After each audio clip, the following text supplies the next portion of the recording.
اعوذ باللہ من الشیطان الرجیم بسم اللہ الرحمن الرحیم۔ السلام علیکم سامعین حضرات، کل سماعت کیے تھے سیاقون کا صفحہ نمبر 78۔ آج انشاءاللہ سماعت کریں گے صفحہ نمبر 79۔ ایک بار درود پاک پڑھ لو۔ اللہم صلی علی سیدنا صفینا نبینا حبیبنا مولانا محمد بارک وسلم صلاۃ و سلام علیکہ سیدی یا رسول اللہ صلی اللہ تعالی علیہ وسلم۔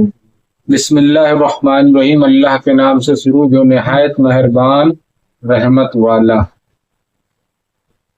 آگے اللہ تعالیٰ ارشاد فرماتا ہے وَمَتِّعُوهُنَّ عَلَى الْمُوسِعِ قَدَرُهُ وَعَلَى الْمُقْتِرِ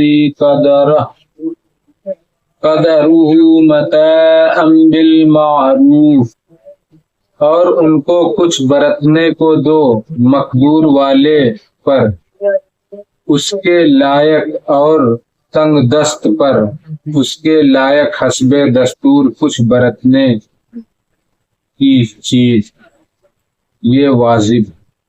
آگے اللہ تعالیٰ ارشاد فرماتا حقاً علی المحسنین وَإِن طَلَّقْتُمُوهُنَّ مِن قَبْلِ أَن تَمَسُّوهُنَّ وَقَدْ فرضتم لهن فريضة فنصف ما فرضتم إلا أن يعفون أو يعفو الذي بيده عقدة النكاح۔ بھلائی والوں پر، اگر تم نے عورتوں کو بے چھوئے طلاق دے دی اور ان کے لیے کچھ مہر مقرر کر چکے تھے تو جتنا ٹھہرا تھا اس کا آدھا واجب ہے، مگر یہ کہ عورتیں کچھ چھوڑ دیں یا وہ زیادہ دیں جس کے ہاتھ میں نکاح کی گرہ ہے، گرہ ہے۔ آگے اللہ تعالیٰ ارشاد فرماتا ہے وَأَن تَعْفُوا اقرب للتقوى ولا تنسوا الفضل بينكم ان اللہ بما تعملون بشیر۔ اور اے مردوں، تمہارا زیادہ دینا پرہیزگاری سے نزدیک تر ہے، اور آپس میں ایک دوسرے پر احسان کو بھلا نہ دو، بے شک اللہ تمہارے کام دیکھ رہا ہے۔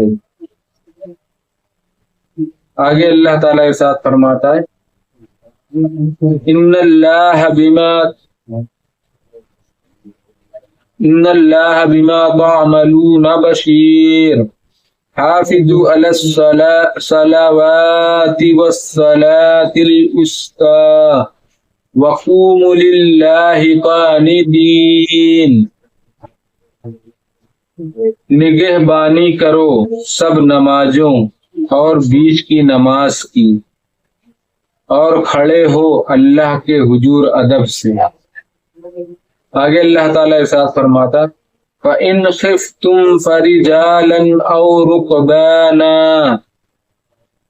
فَإِذَا أَمِنْتُمْ فَاذْكُرُوا اللَّهَ كَمَا عَلَّمَكُمْ مَا لَمْ تَكُونُوا تَعْلَمُونَ۔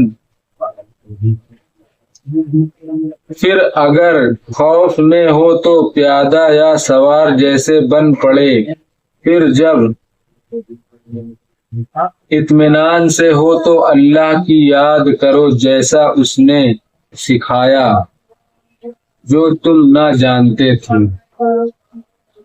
شان نزول، یہ آیت ایک انصاری کے باب میں نازل ہوئی، ایک انصاری صحابی تھی، ان کے باب میں نازل ہوئی، جنہوں نے قبیلہ بنی حنیف کی ایک عورت سے نکاح کیا اور کوئی مہر معین نہ کیا، پھر ہاتھ لگانے سے پہلے طلاق دے دی۔ مسئلہ اس سے معلوم ہوا کہ جس عورت کا مہر مقرر نہ کیا گیا ہو، اگر اس کو ہاتھ لگانے سے پہلے طلاق دی تو مہر لازم نہیں، ہاتھ لگانے سے مجامعت مراد ہے، اور خلوت صحیح اسی کے حکم میں ہے۔ یہ بھی معلوم ہوا کہ بے ذکر مہر بھی نکاح درست ہے، مگر اس صورت میں بعد نکاح مہر معین کرنا ہوگا۔ مطلب اگر نکاح کے ٹائم مہر نہیں بندھے تو پھر نکاح کے بعد جو ہے مہر طے کر لینا چاہیے، اگر نہ کیا تو بعد دخول مہر مثل لازم ہو جائے گا۔ 3 کپڑوں کا ایک جوڑا، جس عورت کا مہر مقرر نہ کیا ہو اور اس کو قبل دخول طلاق دی ہو اس کو تو جوڑا دینا واجب ہے، اور اس کے سواہر مطلقہ کے لیے مستحب۔ اپنے اس نصف سے جو اس صورت میں واجب ہے، یعنی سوہر اس میں حسن سلوک و مکارم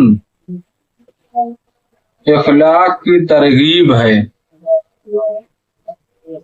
یعنی پنجگانہ فرض نمازوں کو ان کے اوقات پر ارکان و شرائط کے ساتھ ادا کرتے رہو۔ 5 وقت کی نماز اس کے ٹائم پہ، یہ نہیں کہ جماعت نکل جاتی ہے تو تم لوگ مسجد کے پاس پہنچتے ہو۔ جماعت اگر جان بوجھ کے چھوڑو گے تو گنہگار ہوگے۔ جماعت سے پہلے ہی پہنچنے کا مسجد میں۔ سنت پہلے رہتی ہے، ظہر میں سنت پہلے رہتی ہے، عصر میں نہیں رہتی، مغرب میں نہیں رہتی، عشاء میں پہلے رہتی ہے، فجر میں پہلے رہتی ہے۔ تو اس لیے نماز کی بہت سخت ہے، اس میں ادا کرتے رہو۔ اس میں 5ویں نمازوں کی فرضیت کا بیان ہے، 5 نماز، اور اولاد و ازواج کے مسائل و احکام کے درمیان میں نماز ذکر فرمانا اس نتیجے پر پہنچتا ہے کہ ان کو ادائے نماز سے غافل نہ ہونے دو۔ نماز سے غافل کسی کو نہ ہونے دو، اپنے گھر والوں، اور نماز کی پابندی سے قلب کی اصلاح ہوتی ہو، دل کی اصلاح ہوتی ہے، یہ نماز نہیں چھوڑنا چاہیے۔ جس کے بغیر معاملات کا درست ہونا متصور نہیں۔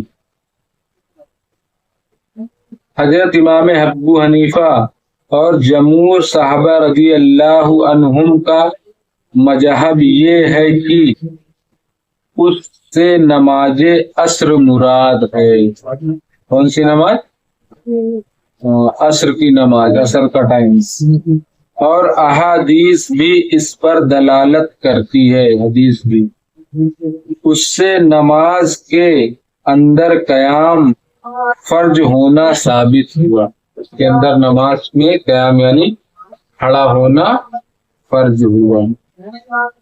صدق اللہ العظیم۔ باقی انشاءاللہ کل سماعت کریں گے رکوع نمبر 18۔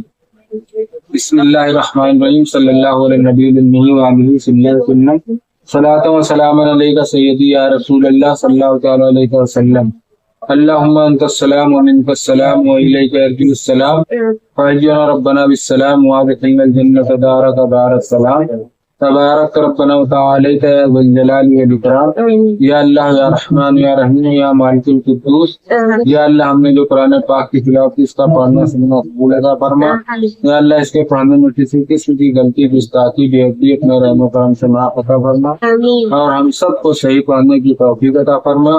یا اللہ ہم سب تیری بارگاہ میں توبہ کرتے ہیں۔ استغفر اللہ ربی من کل ذنب واتوب الیہ، استغفر اللہ ربی من کل ذنب واتوب الیہ، استغفر اللہ ربی من کل ذنب واتوب الیہ۔ سبحانک ذی العزۃ عما یصفون وسلام علی المرسلین والحمد للہ رب العالمین، لا الہ الا اللہ محمد رسول اللہ صلی اللہ تعالی علیہ وسلم۔ السلام علیکم رحمۃ اللہ تعالی وبرکاتہ۔